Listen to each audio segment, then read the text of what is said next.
What is up, fellow sickos? I am Dan Valley coming at you with Mort Jensen of the NBA podcast fame, of Yahoo Sports fame, of Forbes fame, and of OnlyFans celebrity. I think he ranks number 10 in total subscribers on his OnlyFans right now. So get over there and help him, continue to climb those charts. We are here to do a mega mailbag that will be focused on teams that we think should blow it up will be like sort of the overarching theme here, but we have a bunch of questions. We will get to as many as possible. Thank you to all of our subscribers for their submissions. The best way to do that, go join our Discord, and that's where we put out solicitations. I also do throw them out on Blue Sky. So if you're on there, at MSJ MBA, as well as at Dan Favale, it's up on the screen if you're watching too. Mort, before we belly flop into this mega mailbag, how are you doing? I'm doing very well. I always enjoy bags. I've begun doing them a ton on my Danish pod. Initially, I was very skeptical of it because I would like ask people to come in with questions, hot takes, just general opinions, whatever.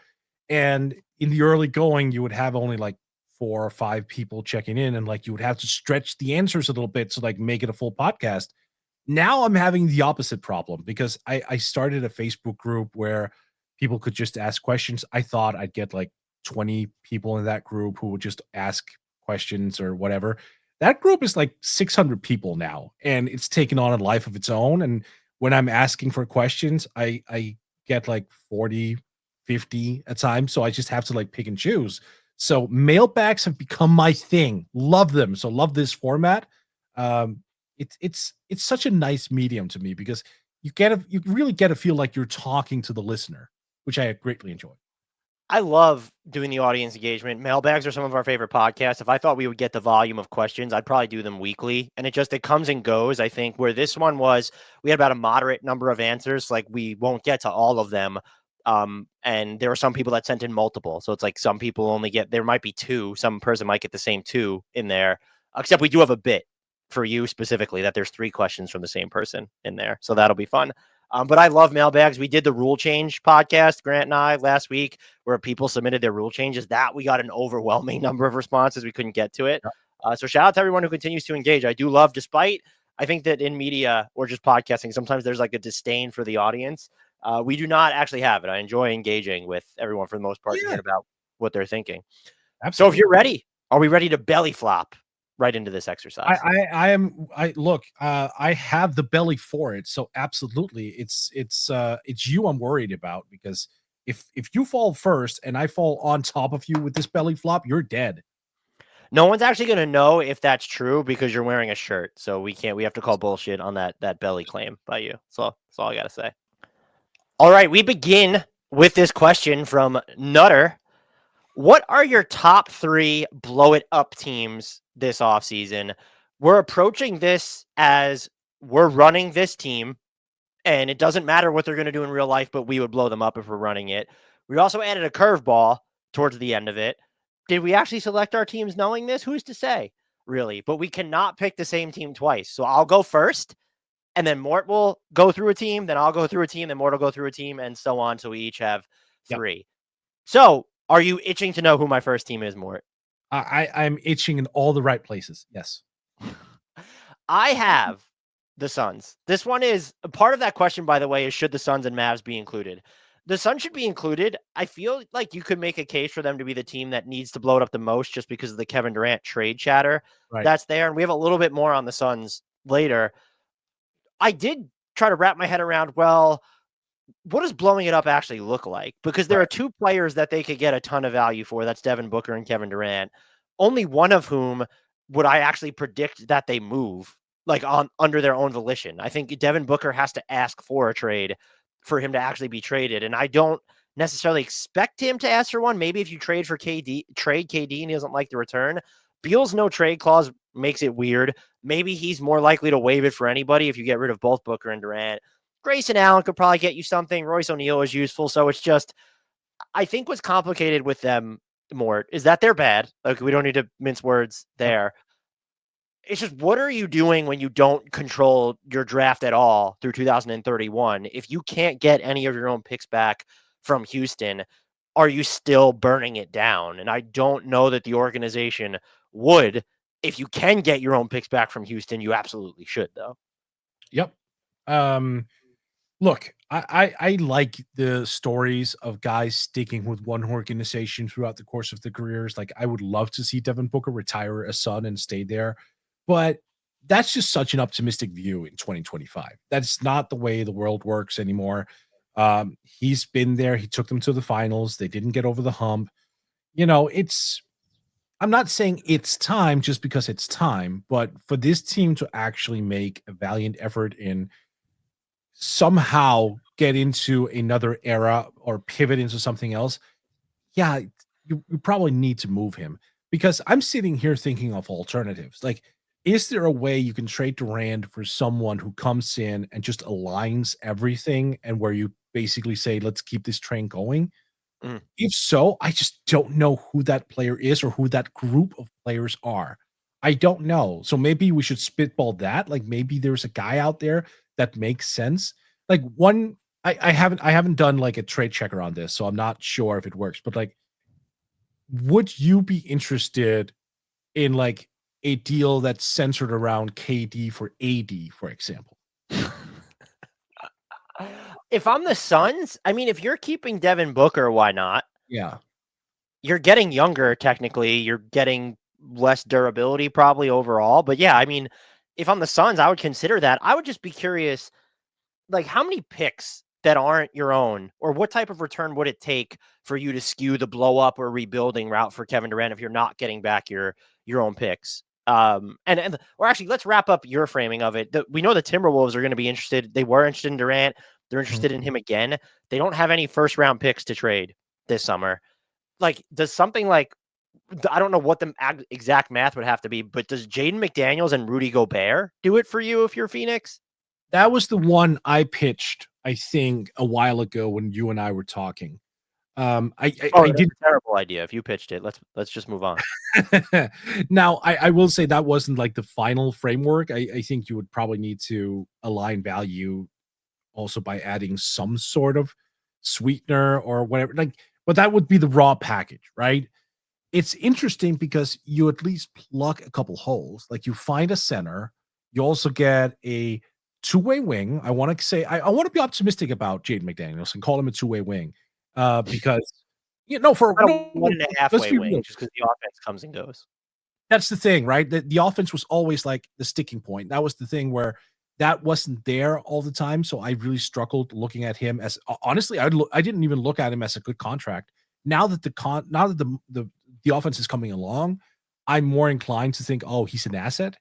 So if the Suns end up with like a top four of Boog, Beal, Gobert, McDaniels, I mean, that's not egregious. There's like No. a pathway to success, but you also have to ask yourself the big question, like, what level of success? Like, is this a team that's going to beat the Thunder? Is this a team that's going to beat the Nuggets? I don't know the answer to that. I don't know. Like, hell, Memphis, you can throw Memphis into that equation next year too, I guess. So it really boils down to what do you think the top potential is in a Kevin Durant return that's realistic. Like that's why I love the thing because at least you can see the interplay between Book and AD. But let's just be real about this. The biggest issue is that you have like 50 million on the books for Bradley Beal, who's just not a $50 million player anymore. You're not No. getting full bang for the buck. The positional overlap between him and Book is real. Like, I don't know why people try to minimize that during the trade. Like, oh, it's fine, interchangeable. Not really. Like, no, not not at all, actually. So, I mean, he's the guy who needs to move, but that's just not in the cards whatsoever. So, like, you have to find ways around the margin. I don't know the answer to that. So, I hear you on your number three, the Suns, in terms of like blowing it up. That is definitely one option. Over under on the number from, let's say, KD, Devin Booker, Royce O'Neal, and Grayson Allen. I'll set the over under at 1.5 of those players being traded this summer. You're taking the over or the under? Over. It should be the over because they should blow it up.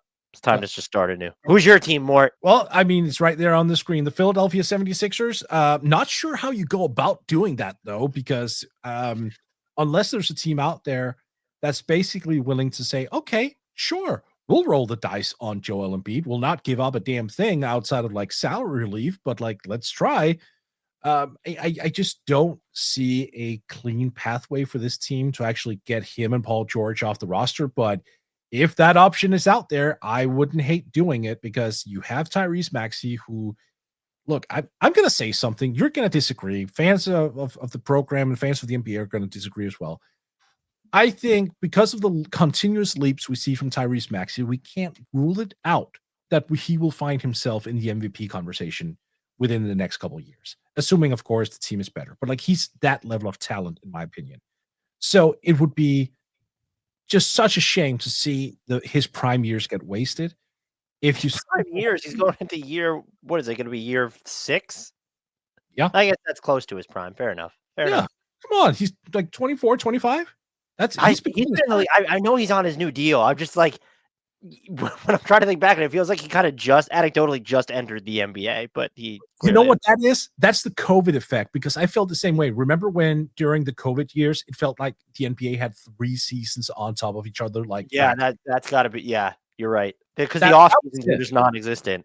Exactly. Yeah. It went over like a month. It just like it was ridiculous. So, and Tyrese was just one of those players stuck in that. But like, he to me is you gotta hang on to him and try to build something around him. Quentin Grimes is blowing up. I know it's March basketball, but I'm a big fan of his. I think he's legit. I don't know what there's probably a middle ground, but if you're hitting like this number of unassisted baskets for like this long, like there's something there that we can at least say that. And Jared McCain, I mean, look, I know he got injured after 28 games, something along those lines, but he was awesome. Like there's a scorer in there. The thing to me is, what can you even get for Embiid and Paul George? Like, would you be willing? Like, if 2 teams came up and said, look, we'll take them off your hands, like for free, be that traded into, well, no team really has cap space, but like an expirings or whatever. Like, would you be willing to salary dump those guys? I probably wouldn't. Maybe I'm just like too married to the idea of these 3, or still think that it's sort of a situation similar to Zion, where it's like you just hold on to Embiid until you get that one season where he's healthy enough, you get lightning in a bottle. Right. But my follow-up question, or I guess proposal, would be, how does this, even your impression of them blowing it up, change? Does it make, if they keep their pick, which is top 6 protected, or do they even need to get into the, like, even looking at this from the real life organizational perspective, how high does their pick, so they need to retain it, needs to be in the top 6, obviously. Right. How high does their pick need to be, though? Is that high enough if it's number 6, or does it need to be top 3, top 4 for them to actually, does it need to be Cooper Flagg or Ace Bailey for them to even consider going that route?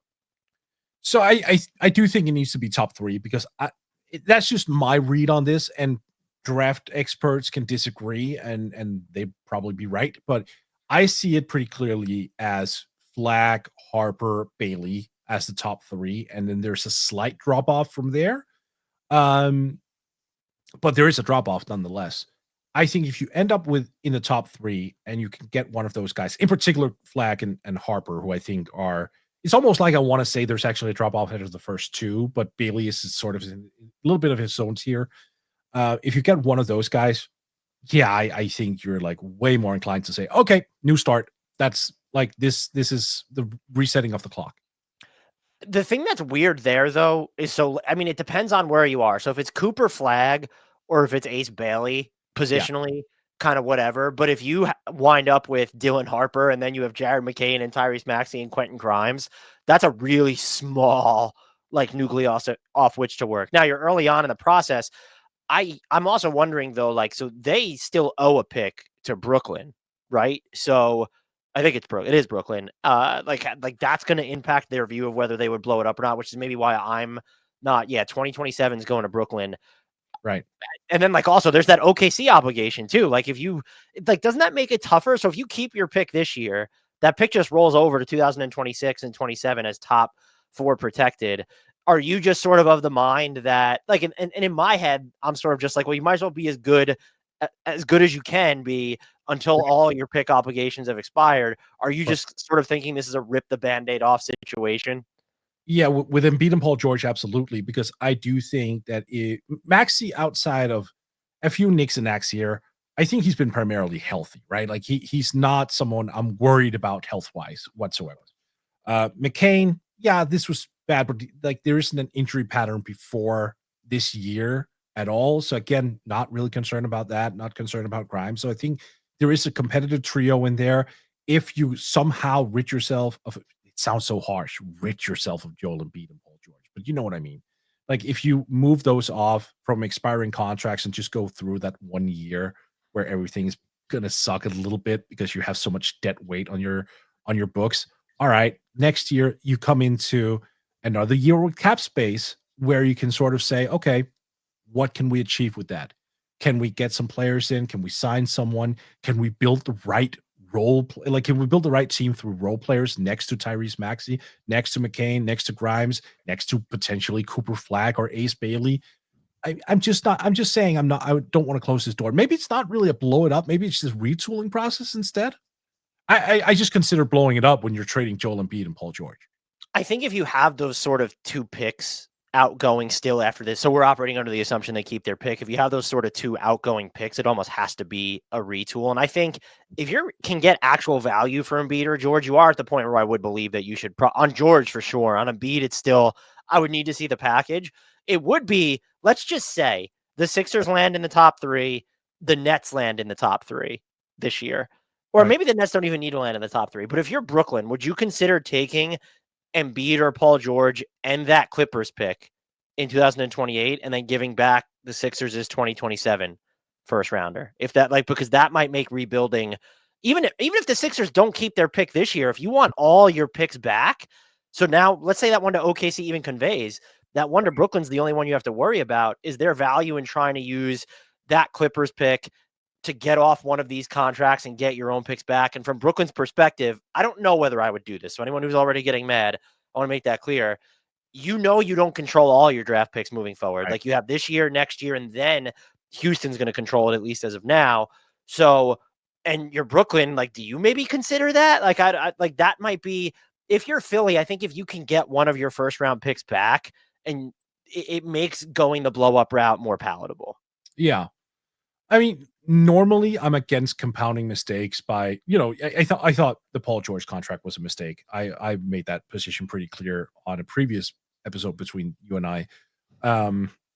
So if you have to attach anything to that deal to get off of it, that's that's a tough sell for me. But I hear you though. Yeah, it's weird how teams, because like the way that the Nets treated their own picks in that trade with Houston, it's like you're still getting your own pick back. There's just Yeah. when you have to spin that, and that's the justification to get back something you already technically had. It's kind of a bummer, but it would free you up to tank unencumbered. Yeah. See, and that's the thing also, right? Would it be a tank when you have Tyrese Maxey in his prime? Like, can you really bottom out with him? Another good point. I don't know the answer to that either. I mean, I just feel as though this current iteration of the Sixers, it's too risky to continue. Like, I don't trust the health of Paul George. He was also pretty abysmal this year. He's only going to get older. His injury history was already ridiculous before he signed. We know that Embiid's look, this is I hate the fact that we're gonna have to talk about Embiid down the line as a what if type of situation, but we have to face facts. That's where we are. That's where we are with him. Like, how many times has he been healthy for the playoffs? Once? Once?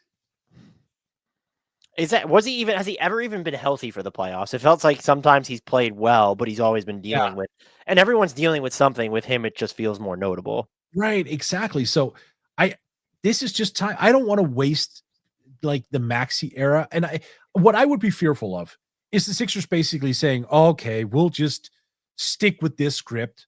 You run Tyrese like until he's like 27, 28, kind of wasting some of the best years of him, just kind of waiting out the end of the contracts of Embiid and Paul George. I just think that would be such an egregious mistake. So that's why I'm basically saying blow it up for the Sixers. And when I say blow it up, I do mean Embiid. For my second team, I'm going to pick the Dallas Mavericks. Another cliche pick, But the Dallas Mavericks don't seem like they have an intention of blowing it up. Patrick Dumont is still out there trying to spin the Luka Doncic trade while undermining his own point. It's honestly, I'm not going to lie, it's impressive at this point. Like this front office and ownership regime, when it comes to undermining your own point, they are generational. Kudos to them. If you were going to trade Luka Doncic, that constitutes blowing it up, and you just went the wrong direction with it. Forget about whether they should have traded Luka. They shouldn't have, but they were going to. The return you should have been focused on is one that was more draft pick and prospect oriented, and that's more along the lines of more stuff like the Lakers first round pick and more players like Max Christie, not an over 30 Anthony Davis, who is not especially durable himself. And I kind of, just the way you sort of hate, like we're going to talk about Embiid as a what if, I'm probably not going to enjoy the discourse around Anthony Davis for as long as he's in Dallas. It's going to suck. But at this point, now the Kyrie ACL injury, you got to look at just dealing I guess not dealing everybody, because Kyrie could be a free agent. But what I'm really talking about when I say this is it starts with Anthony Davis, as you might as well move him, see what we could get for him, see what we could get for PJ Washington, and anyone who's really not this year's first round pick, and Derek Lively. Everybody else should just be available. That's the direction you should be headed down without Luka Doncic. They're not going to do it. I think let's even say that they were open to it, or if they were open to it, that they already would have gone that direction. I feel like now, isn't this an organization that you would bet is more likely to throw good money after bad to continue trying to justify the Luka Doncic trade, rather than kind of copping to it and saying, all right, yeah, we didn't want Luka and we should have moved into a real rebuild while we actually moved him, but we went this direction, didn't pan out. Now we're going to strip it down and kind of start over. That's just what they need to do, because I think the only way, and they could still lose this trade, I've said this on the podcast before, you need to win a title within one of the next 2 years. And now this year is shot. A good chunk of next year should be shot. Everyone's saying Kyrie will be back by October or something. He's over 30. Who's saying that? Who's saying that? Really? I didn't say everyone. I've seen the time he's going to miss 20 games or something. So not October. I'm just trying to clarify. Has just one person said that? Because that would be ridiculous. No, I've seen a bunch of stuff through my time that said it. He's going to be out until November or December. And I just feel isn't that, I guess ACL injuries aren't what they used to be. And he injured it in what, March? Yeah, wait, when did Kyrie find a time machine and become 22 again? I would say that let's just say he comes back and beats whatever timeline, he's going to miss a minimum, I would think, of between not playing back to backs or maybe having to deal with further absences. Right. If he plays in more than 45 games next year, I'll be pretty surprised. And even if he misses the first 20, let's say he misses the first 25, that's enough to fall out of the Western Conference playoff race. So next year feels like it's shot as well. I mean, I guess what you can say is, well, they're going to maybe they'll get a good draft pick this year, and then they still have stuff to trade, some of their own distant first. They have that Lakers pick. At the same time, it's well, who are you getting? I've seen them tied to Kevin Durant, and that's just, for a team that supposedly cares about the future in the aftermath of Luka Doncic, that feels counterintuitive to kind of shrink your window even more. That body fat percentage of Kevin Durant, though. He's skinny, Dan. That's what counts. Skinny. Yeah, they just, no one told Nico Harrison and Patrick Dumont that they do all this photoshopping to these magazine covers and they have an idyllic view of what the human body is supposed to look like. I'm not even claiming that Luka Doncic is coming to camp in great shape all the time or been in great shape. You have to bet on the 25-year-old figuring it out when we don't need to rehash this. We're talking about the actual Luka Doncic. How many times per week do you think Nico Harrison watches The Devil Wears Prada? I've never seen that movie, so I have no idea. It's all about the fashion industry and being a size 0, more or less. Is it Joe Masula who watches The Town 4 times per week? That's what Nico Harrison watches, The Devil Wears Prada. That wouldn't shock me at this point. But this is where the Luka Doncic trade really matters here is the return that they, I guess we should say, prioritized, kind of signals that they won't blow it up because this front office is not, and ownership doesn't seem nearly self-aware enough. I don't know if they this wasn't even disruption for disruption's sake. It feels like they just truly believe that they're the smartest people in the room. And that's a really, like, that's a dangerous level of hubris. And it means that they're not going to blow it up. But if I were running them, I absolutely would. But like, there's another thing we haven't even touched on. Like, so here's the thing. I do think Kyrie's going to pick up his player option because of the injury, but Kyrie is also a guy who can do different things. He has a different mindset of things. Like, it wouldn't shock me if he perhaps opts out and it's like, no, I want to see what else is out there. That wouldn't shock me. I actually thought it was more likely now that he would opt out and sign for multiple years at a lower annual number to kind of lock in some security post injury. Well, I mean, that might be a thing. Of course, teams would want to make sure that he's playable. Like, that's a no, I meant with Dallas. I thought that was the direction. Oh, okay. Sorry. Now okay. But like, we don't know. Like, maybe Kyrie opts out and signs elsewhere, in which case it wouldn't even be a blowout. It would just be talent leaving for nothing. I would be pretty shocked if that happened, but yet you're right that logistically that is on the table. But hey, you know what? At least we get a year older Klay Thompson next season. That can only be a good thing, right? It's not like he dropped off this year or anything. Like, that didn't happen. He's only going to get a lot better next year, right, Mavs fans? Him and Caleb Martin both probably. Yeah, right. Yeah. I look, the thing that might force them to do it is if we've mentioned this too, if you're Anthony Davis, you have to be looking at this situation. And I would like, do you actually want to be here? Maybe they're willing to extend you. And so you want to take the money and figure it out later. But I would not want to be on this team if I just the stigma attached because of the Luka Doncic trade. And then next year feels like it'll kind of be a wash. I mean, I guess you get to, if you're fully healthy as a team, you get to play power forward next to Derek Lively. So that you have that going for you. But beyond that, there just doesn't seem like there's much here. No, I agree. It's a team that should definitely not keep its current ideology for sure. Yes. What's another team that should blow it up? Oh man, look. Right now, if your bright spot on the year is the luck-induced play of Josh Giddey, you're in a bad shape. This is a team that has needed to choose a direction for years.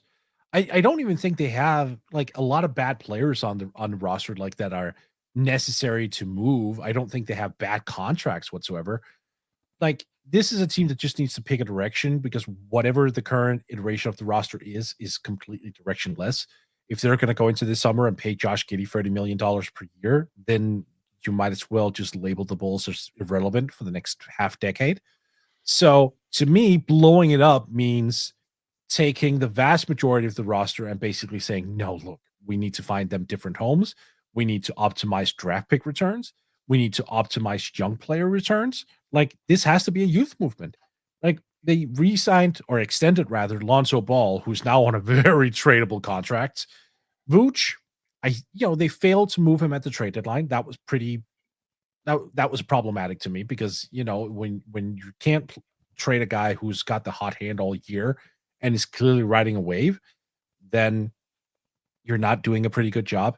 You probably can't get out of the Patrick Williams contract as of right now, so he's probably a mainstay for now. You can get out of the Kevin Huerter deal. You can definitely get out of the Zach Collins deal because he's played better since becoming a Bull.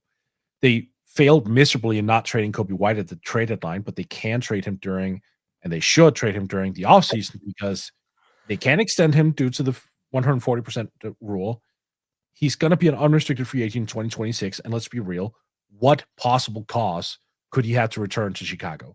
Like, why would he want to return to this mess of a team? They give him a 5-year max.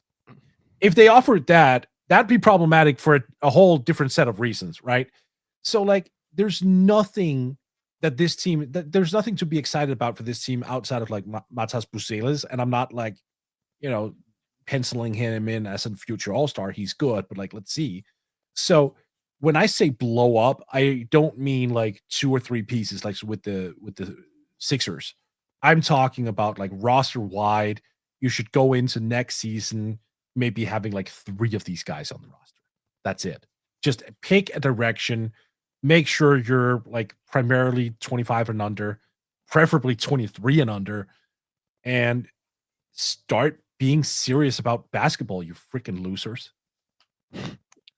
I can't argue against anything you said other than to provide the rebuke of they're not going to do that. They Right? should, but they're not going to do it. You started this by saying if we ran this team, No, I'm not. I'm supporting your choice. Good. You better. What's more likely Okay. that the Suns trade Devin Booker this offseason or the Bulls trade Kobe White? God. You shouldn't even need to think about this. That's the problem. That's the problem. Yeah. Look, I can sum it up in this way. Like, I have a greater chance of dating Rihanna than the Bulls actually realizing that they need to retool or rebuild. That's where we are. Congrats on your pending nuptials. I hope your actual wife doesn't have a problem when you start dating if Rihanna. It's Rihanna, I'm pretty sure she'll be pretty psyched. She's like, finally, you're good for something. Right. My final team is the Sacramento Kings, which I think is pretty clearly the most, insofar as there is one, controversial team on my list. I've liked Zach LaVine's look in Sacramento. I liked the Jake LaRavia pickup. I still love Keegan Murray. I don't have strong opinions on Devin Carter. Like, nothing about what I knew him coming out of the draft has changed now since he's been in the NBA. He has not played a ton, was dealing with a shoulder injury to start the year. The thing, if you were going to trade De'Aaron Fox, I think you should have been going towards the rebuilding direction anyway. Yep. Now that there's just murmurings around Domas Sabonis, is he happy or he wants to reevaluate his situation over the summer? And then it also seems pretty clearly that if De'Aaron Fox is telling the truth and that big name players in Sacramento wanted Mike Brown fired and De'Aaron Fox wasn't one of those big name players, DeMar DeRozan was only added last offseason. Do you think he went to the Kings wanting Mike Brown to be fired? I don't think if Domas Sabonis' relationship with Mike Brown factored in to the Kings' decision-making there at all, that makes me feel even worse about the Kings' decision-makers. I think Domantas Sabonis is a great player. He is not someone that you should give carte blanche to determine your coaching situation. Regardless, let's say you don't have to move Sabonis. Let's say he's happy there and you have LaVine. What is the path forward for this team to actually reach the next level and avoid being trapped in the middle of the Western Conference? I think they're like two blockbuster type players short still. And that's, you need, we've talked about a floor general for them on the previous podcast that we did. Tyus Jones is the answer, Dan. Tyus will fix everything. If you think that they're like a Tyus Jones away from tying stuff together, then Phoenix fans might disagree with that take a little bit. But I just think they're too far away and that there's now too much noise to believe that you can make anything other than we're going to contend for spots 7 through 10 in the West moving forward, maybe over the course of a year, but you should, as an organization, there's more to your competitive existence than winning a title, but you need to have a pathway to actually entering fringe contention. And right now the Kings they aren't there. Like, the defense is now normalized since the De'Aaron Fox trade. They're 17th. I think they're 9-7 overall since the trade. I look at this roster. There's a lot of players I like individually and they can fit together, but I think that they still kind of need like two different types of bigger name players, or I shouldn't say bigger name, but like really high impact players, to where I might argue that they need at least one closing lineup member and then like a sixth best player or something.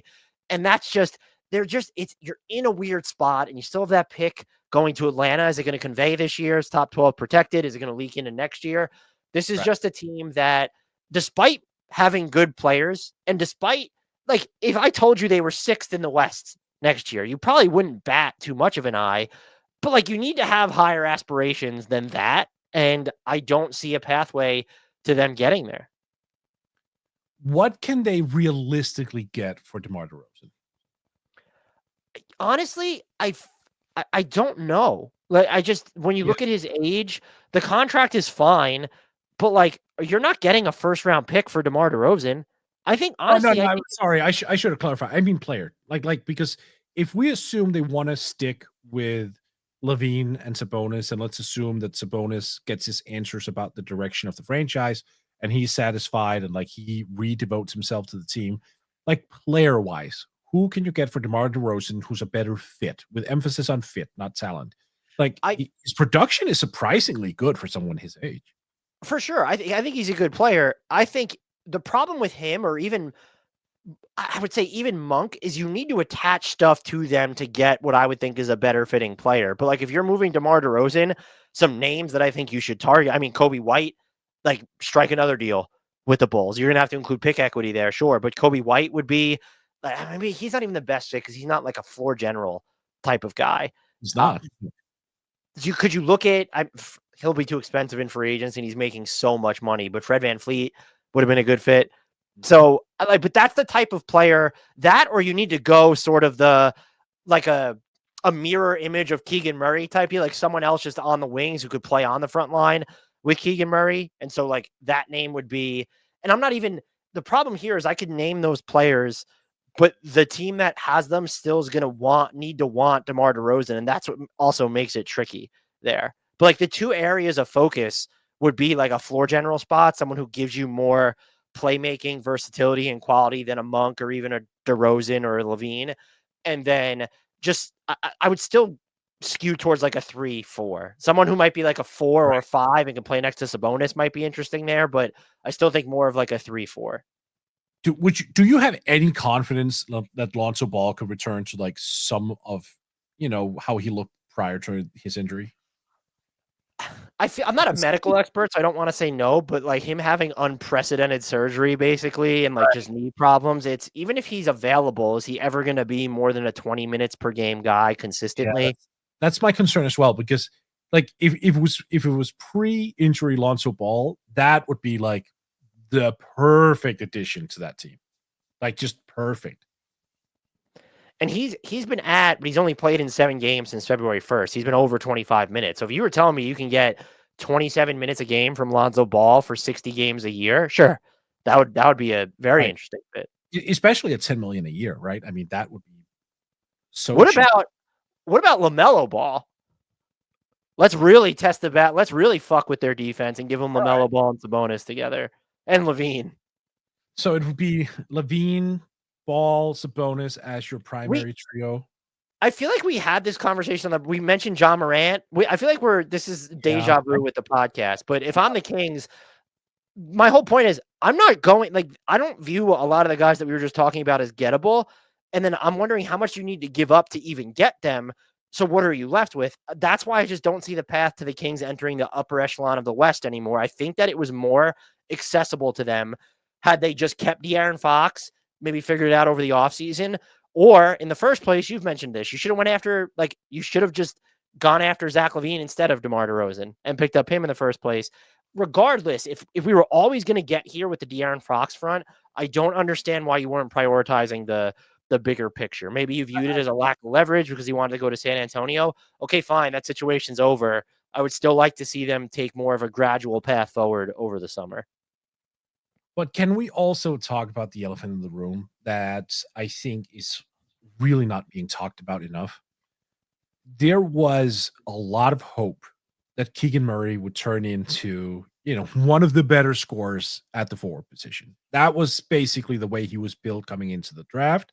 I think he had a productive rookie season. I think offensively, yeah, he took some steps forward, some steps back in his sophomore year, but you kind of saw the path laid out for him. You were like, oh, okay, you can see him like take those gradual steps up towards becoming, an offensive force. This year, he actually became their best perimeter defender. He's improved dramatically. I think I would counter by saying he was that last year as well. Yeah, I think he took a step up this year, honestly. I think we're seeing an even better version of it. I do agree he got better last year. I think last year that was when expectations started arriving because he improved both sides of the ball. But I think this year the defensive improvements have been the best we've ever seen from him. But the offense has just lacked. He still doesn't get to the line. The 3-ball has become grotesquely inconsistent. The volume is down overall. It's like if he was the guy he was last year with what we were thinking of in terms of improvement this year, I think we would have an entirely different outlook on this team. Like maybe now that Fox is gone and maybe going through a full training camp, maybe this is what it takes next year coming into the season for Keegan to basically say, oh, year 4, now I can actually just get up shots. I can play within the flow of the offense. I can do A, B, and C, whatever. But the fact that he hasn't hit that this year is a huge disappointment. I think it can be disappointing, but how much of that can you put on him when this is someone who they just don't use in that manner offensively? Like the three ball stuff for sure, like that's been kind of noisy, but this is someone who has never ranked higher than the 40th percentile in dribbles per touch. His touches per 75 possessions are down this year. It feels like they've just sort of enveloped him in this pecking order that is not conducive to him actually growing too much as an offensive player. No, I definitely, I do think the Kings have a stake in this, but I think it's overall disappointing because we're also seeing a version of Keegan now who's hesitating the hell out of like everything. He'll get the ball in the wing with very little like defensive attachment, and instead of just pulling the trigger or getting into a drive, he's like looking, surveying, like, oh, where can I find Domas? Like it's yeah, you're right. Organizationally, it's a problem, but I also think he has to be more aggressive. And I hate that word because it's thrown around all the time, but like he has to be more determined in his mindset as well. Like it's a joint thing.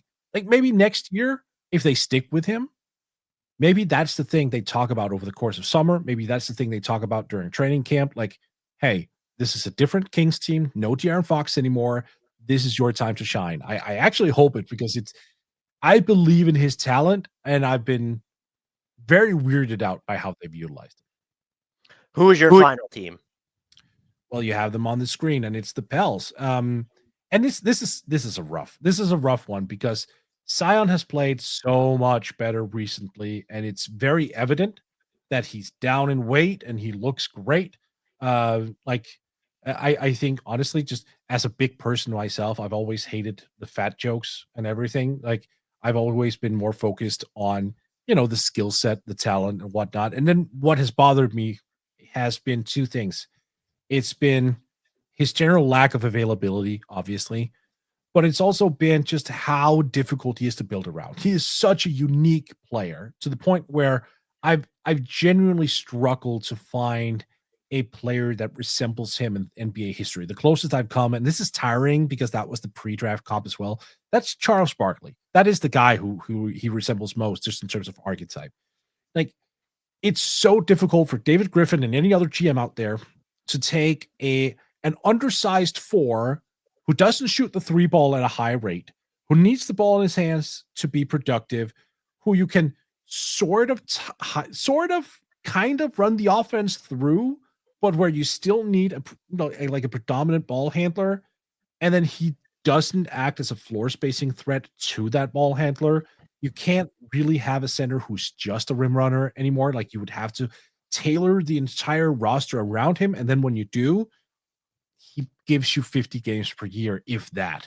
So it's like I'm just of that mindset now that given how he's producing at the current rate, given how he's right now presumably raising his own stock, yeah, now's the time to strike. That's my logic because the contract he's on is pretty brilliant. Like there are a lot of outs in that deal as well. So he should be fairly high in terms of like value, trade value wise. And so again, just the too long didn't read version here. Love Zion, love what he gives you. Don't trust the ability to build a team around him due to the archetype that he is. So he's a major point in the blow up. And then the player on the picture right alongside him, CJ McCollum, obviously, like it's time. It's time to find something else. Just the Pels need to get into a different era.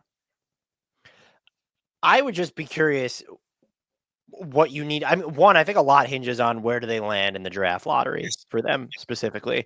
Right. It probably, I guess, is more palatable. It would definitely be tempting to pair him with Cooper Flag, but it's probably more palatable if you just if you get a top 3 pick to say, okay, let's start over.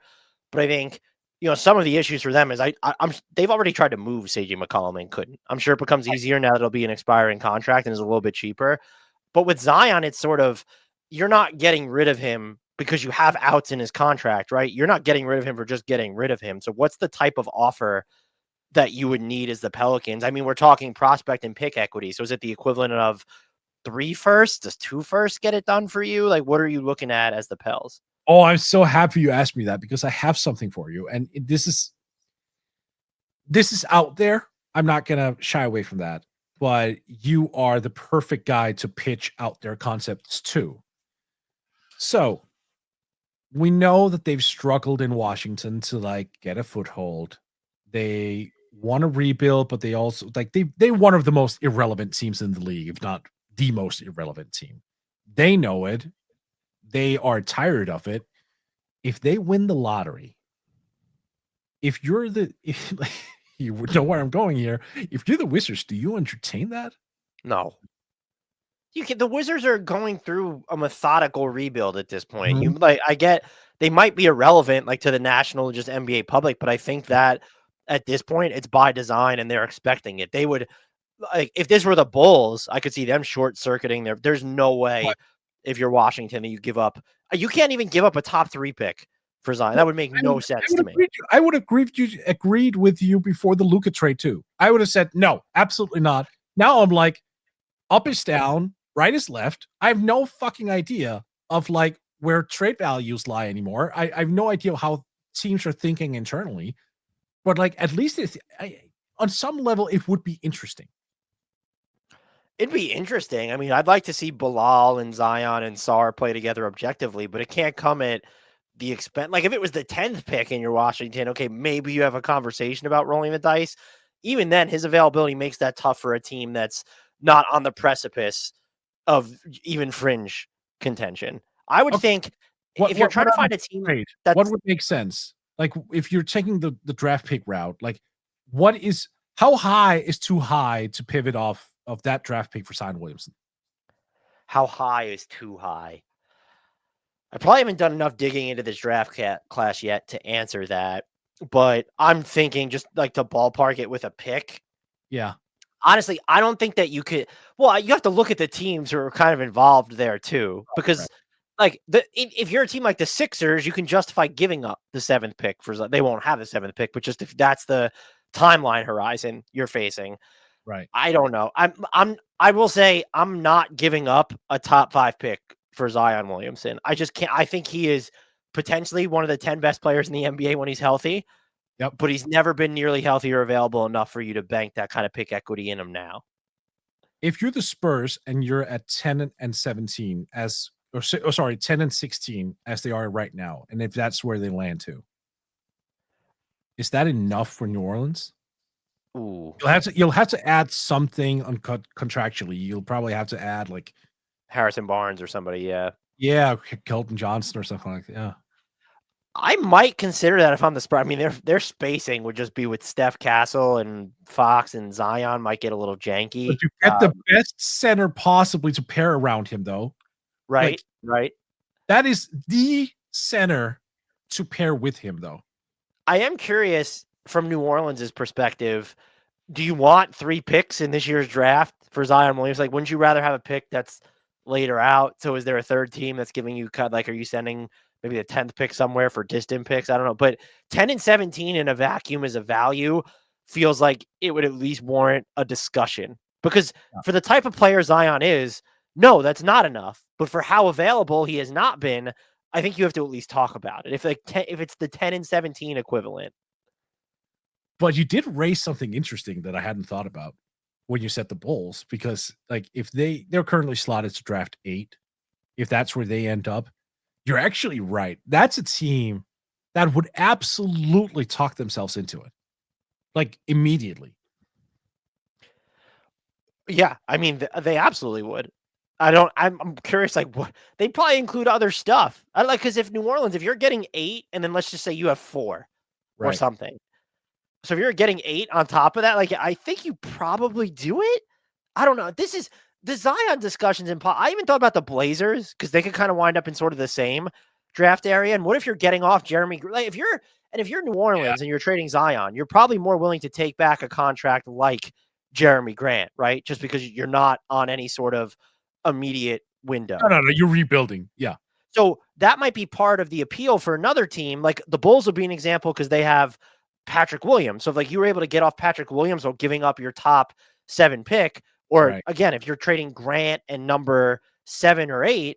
Now, again, if I was running Portland, it feels a little too early to do something like that. But the defense that you've played this year and you just insert Zion into there, your floor spacing is already kind of bunk. He's already played in like whacker floor spacing setups, maybe. You have Zion and Scoot and Shaden Sharp and Denny Avdia and Donovan Clingan. I could get on board with the Blazers. Dude. Like if there was a team, if there was a team that I could advocate this for, it would be Portland, because I feel like they're going to be low enough in the lottery order, like still in the mid end, to where it's okay. You're not giving up any of your core players. You're not giving up a top 5 pick. Maybe take a look at it. And if you're getting off Jeremy Grant's deal in the process, that's another benefit. I wonder if Miami would be interesting too, because again, I've said this repeatedly, but Khalil Ware was the guy I would like pair with Zion as well, like the inside outside thread. Like Are you playing Ware, Bam, and Zion together? No, I'm probably yeah. So what is the deal for Zion if you're shipping him to Miami? Like, what is the deal there? I don't even know. Is that Bam? Probably not, right? No, there's no way. Bam's way more durable. Yeah. Oh, yeah. Oh, no. I'm not. Of course he is. I'm just wondering, like, what the hell the deal is, because if Zion gets there, the best fit with him would be Ware and not Bam up front. Like, because Ware can stretch, but like Zion's played with bigs who can't space before, so he could play with Bam. Just like Bam, but we haven't seen like the right amount of success though with those guys when they're inside. Like there's a no, but none of them have ever been. They've all been for the most part. I mean, Steven Adams wasn't, but none of them have even been in the same area code as Bam defensively. That's true. Very, very true. Yes. But the floor stretching offensively, I think, is such a necessity in his front court partner. This is kind of, there's like, what is the perfect Zion Williamson trade destination? I don't think we've come up with it is the problem. So if you're in New Orleans, so to look at it this way, if you're in New Orleans, I would say I need at least the equivalent of like 2 real first round picks to even think about it. And I'm probably asking for more. Of teams that I think would actually do that, like honestly, I might be talking myself into Portland in the moment. I could see the Bulls doing it, but they can't, right? Like there's no way they'll do it. Maybe they would. Bulls. Here's the thing. They were like, oh, you want to rope us into this deal, San Antonio, Sacramento? Oh, you want to fleece the fuck out of us during trade deadline? Here you go, guys. All we ask is our 2025 pick back, which could be so bad anyway that we didn't even need to negotiate for. And hey, let's give you our best player while we're at it. And you were saying no way the Bulls would do it? Well, I guess they would do. I don't know. I guess I'm giving them. Come on. I guess I'm giving them. They assigned so much value to having their own pick this year and moving forward. Maybe I'm giving them too much of the benefit of the doubt. What you're saying is totally fair. No, I'm just trying. Like Charlotte's not going to give up this year's pick. This front office has not operated that impulsively. Zion next to LaMelo would be fun, but there's no way they're giving him that pick. No, but I'm actually digging your Portland idea. I don't hate that because there's like if you retain Anthony Simons, you got a real floor stretcher. Scoot is getting on, like he's turning on the Jets now. It seems like he's becoming a thing. And how could you present Portland as an alternative and not mention Toumani Camara? You of all people, how dare you? Oh, sorry. I apologize. Play him at the 5 sometime, like him and Zion in the front court when Klingen's not on the floor. Do it up.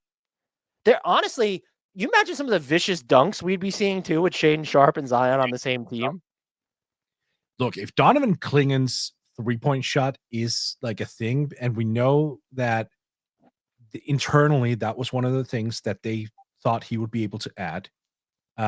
We saw that during, like, they were very open, by the way, about their entire pre-drafts process, and they spoke about him like on record, like, yeah, we think he's got the ability to take and make threes within a very short time frame.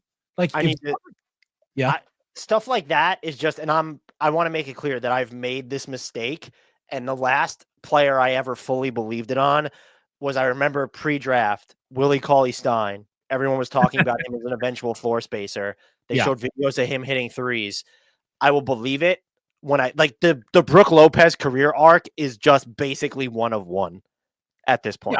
No, but so I agree with that. I agree with that. But I do think they have some pretty decent people in Portland to actually, look at the talent level of stuff. And it's not like Donovan Clingan hasn't hit threes this year. Like, yes, it's low volume. Yes, the efficiency isn't great. What is But he it's at 0.4 attempts per game or something? Is it even that high? I don't know. 0.6 attempts per Sorry. game, sir, Sorry. in under Okay. 18 Who, minutes. who do you trust as a floor spacer more moving forward? Donovan Clingan or Zach Edey? Oh, that's a good one. That's a It's Zach Edey for me. Maybe that's because we've seen it more this year, is really what it is. yeah, okay. But he's also left wide open. I Oh, and don't Clingan's taking contested escape dribble threes. no, That's no, right. no. All right, that's fair. But I no, so okay, so what it comes down to me is I trust Klingen's release a little bit more, but I do hear you. Like, Edie seems to be more reliable, and also he definitely surprised all of us by being able to hit it at that rate. That's a really good question that I don't know if I have an answer for. So we've settled on Zion to Portland would be our favorite. I can't think of there are teams where he'd be a good fit. They would just never trade for Right. him. Because I can't really think of another one. Like Minnesota would be weird. That'd be Yeah, they fun. already have Julius Randle. It's the same, right? Undefeated in Julius Randle's last 10 games, I think. So Yeah, you bite your tongue. Look, man, that's a thing that's happening right now, which is surprising to me. Atlanta, they have Jalen Johnson. That doesn't make a ton of sense at all. They need more of a 5. I mean, Brooklyn would be fun, but just like that is just what are you giving up? You're not giving up your first round picks, and you're not giving up other teams' first round picks. But Brooklyn would be fun.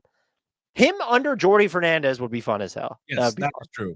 You'd need a different center than Nick Claxton, though, because you need someone who can actually. I thought briefly, but again, I just don't think they're a team that would give a ton of equity for him. Detroit could be sort of interesting. Is like, oh, we're going to get our number 2, but it's going to come in the form of Zion. You have the Tobias Harris salary, but it's the Jalen Duren of it all. You could play him next to Isaiah Stewart. Yeah. Are you giving up? Like, what are you giving up, though? You're not even going to have this year's first round pick. Will Detroit allow Stewart to take threes again? I think if Zion's there, well, maybe you don't have to, but that would be maybe they do. But I mean, like defensively, he's basically a perfect fit next to Zion. I agree. Did we just spend an hour on one question? We did. Shout out to us. And shout out to Nutty. That was a fantastic question. I think that was a good. Do you have of the teams that we mentioned? Who do you think is the most likely of the 6 teams that we mentioned to blow it up? Feels like Phoenix, right? Yeah, well, I mean, I think Phoenix want to go into like a retooling process. Like I love the fact that it was framed like this because I could also see a scenario where none of the 6 teams actually go into a rebuild. I mean, it's possible. Yeah. Shout out to Nutter because you I think, created your own podcast. We're going to make the midstream decision to part 1 of the mailbag is should these NBA teams blow it up? Let us know which of these 6 you think should blow it up. Would you nominate someone else? And we'll be back though in a couple days with part 2 of the mailbag, which will include many more questions. Thank you all many more questions. It'll be an actual mailbag. Mort, until next time, are you able just to tell our listeners where they could find you and all the fantastic work that you do? Yes, sir. You can find me over at Blue Sky at MSJ NBA. You can find me at Yahoo Sports. You can find me at Forbes. You can find me on the NBA podcast, and you can find me on the Danish buzzer beater if you speak Danish by any chance. Until next time, and as always, leave it to shout out one. Oh, you do not get to skip your lesson, sir. I didn't know if this was going to be a planned. Oh, Nyla sucks. You know what? That is like your get out of jail free card now because you say it so well. I'm always impressed. And wait, casket hat? Casket. Yep. Casket. Close. And what was last episode's word? Damn it. That was skate spoon. Skate spoon. Okay. Yep. Pass the skate. The spoon. All right, dope. So, all right, what's this? Oh, I know what the item is. Like I know what the word's going to be, but I don't know the Danish word for it yet. And that's because I wasn't sure what you call this in English, but you said a yardstick? or a meter stick. It'd be one or the Or a other. meter stick. All right. Tomistock. Tomistock.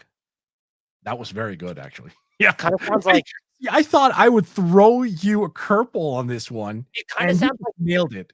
in English, it kind of sounds like tongue is stuck. So I'm just like, Oh, that's actually, yeah. And it's just with a double M. Tomistock. Tomistock. I don't think anyone here ever uses the word yardstick or meter stick, though, is the problem, but I at least know it.